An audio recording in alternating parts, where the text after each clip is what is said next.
이사야 28장 말씀을 봅니다. 에브라임은 요셉의 둘째 아들이죠. 이스라엘이 12지파인데 그 레위지파는 하나님의 소유로 실제로 12지파에 들어가지 않습니다. 그래서 레위지파를 빼고 나서 11지파에 12지파가 되는 것은 요셉의 아들 두 아들 에브라임과 므낫세가 각각 한 지파씩 되면서 그래서 12지파가 됩니다. 그 가운데도 요셉의 두 아들이 므낫세와 에브라임인데 에브라임은 둘째 아들이죠. 그러다 보니까 그 12지파 중에 어떻게 보면은 모든 지파의 막내 껴준 지파가 에브라임 지파입니다. 그런데 이 에브라임 지파가 하나님의 복을 많이 받습니다. 야곱이 요셉의 두 아들을 축복할 때에 이렇게 손을 어긋나게 해서 반대로 축복을 함으로 인해서 므낫세보다 에브라임을 더 많이 축복을 했죠. 그 축복의 영향에서인지 에브라임이 가나안 정복한 후에 좋은 땅, 풍요로운 땅, 에브라임 산지를 얻게 됩니다. 그리고 강하고 부유한 지파가 되었습니다. 그런데 그 에브라임이 하나님의 징계를 받는 것에 대하여 이사야는 오늘 본문에 예언을 하고 있습니다. 1절부터 8절까지의 이 에브라임이 술 취한 모습과 교만함 때문에 하나님의 심판을 당하게 되는 그 두 가지 실패를 지적을 하고 있지요. 풍요로움으로 인해서 늘 술 취한 듯이 제정신을 못 차린다는 거예요. 그래서 7절 말씀을 보면은 제사장과 선지자도 이 술 취해가지고 정신을 못 차리는 그런 타락한 모습들이 나타난다는 거죠. 제사장과 선지자들, 백성들을 다스려야 되는 지도자들마저도 이렇게 타락한 모습이라는 겁니다. 제정신이 아니라는 거죠. 그래서 하나님께서 주시는 환상도 잘못 해석할 만큼 영적으로도 술에 취한 듯이 혼돈한 상태, 혼미한 상태로 있다는 겁니다. 또 가진 것 누리는 것이 많으니까 교만하여져서 하나님께서 주신 것을 귀한 줄도 모르고 귀하게 여길 줄도 모릅니다. 그래서 하나님께서 축복을 허락하여 주셨는데 그 영광의 면류관이라고 오늘 본문으로 되어 있죠. 그 면류관을 귀한 줄 모릅니다. 그러니까 그것이 빼앗기고 밟히는 지경에 이르게 된다는 겁니다. 하나님께서 주신 것을, 하나님께서 복으로 주신 것을 귀한 줄 모르니까 그것을 빼앗기고 그런 모습이 에브라임의 모습입니다.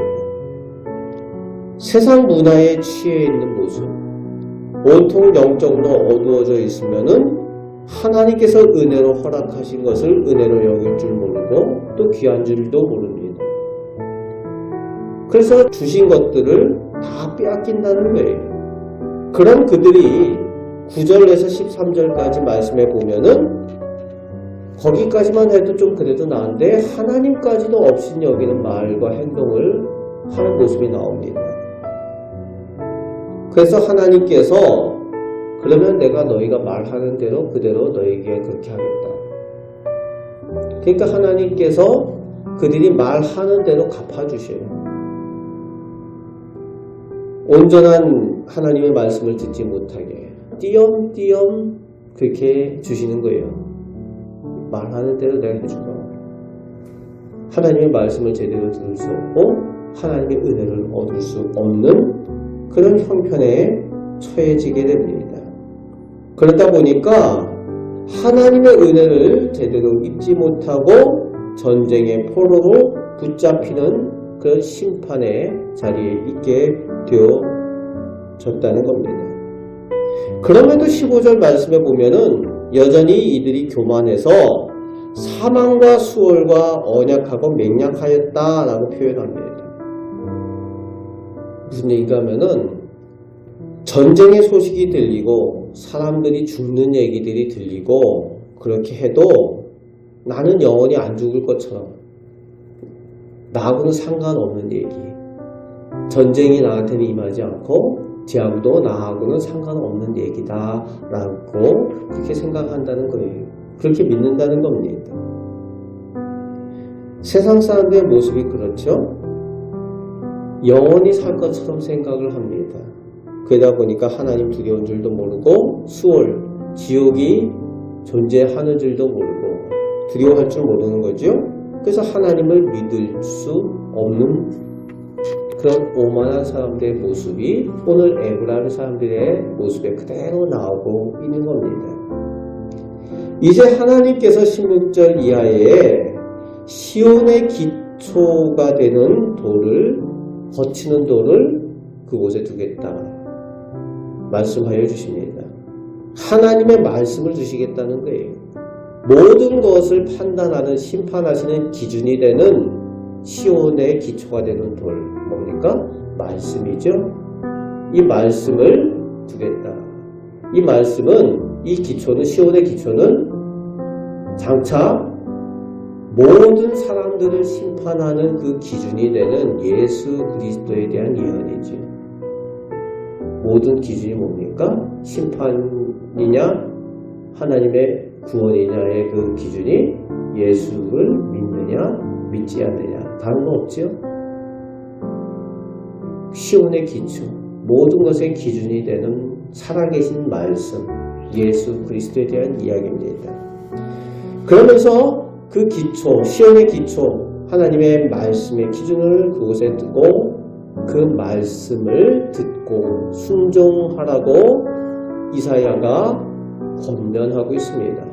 하나님께서 반드시 심판하시겠다라고 한 이야기를 이사야가 들었다라고 이야기를 하는 거죠. 22절 말씀에 너희는 오만한 자가 되지 말라.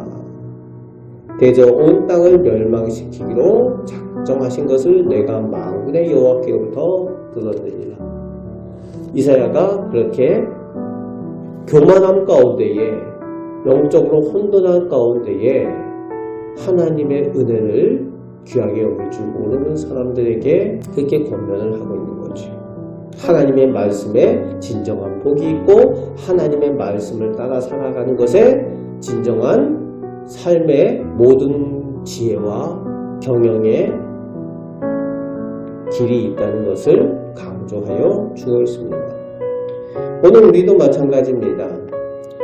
세상 문화에 우리의 눈이 가게 되면은 하나님의 것을 귀하게 여길 줄 모르게 되는 거죠. 혼돈하게 됩니다.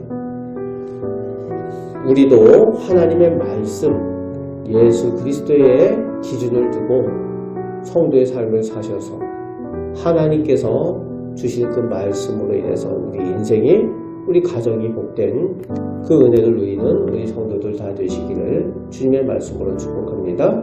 아멘. 기도하겠습니다. 하나님, 저희가 세상 가운데 살아가면서 하나님께서 주신 것들을 누리며 삽니다.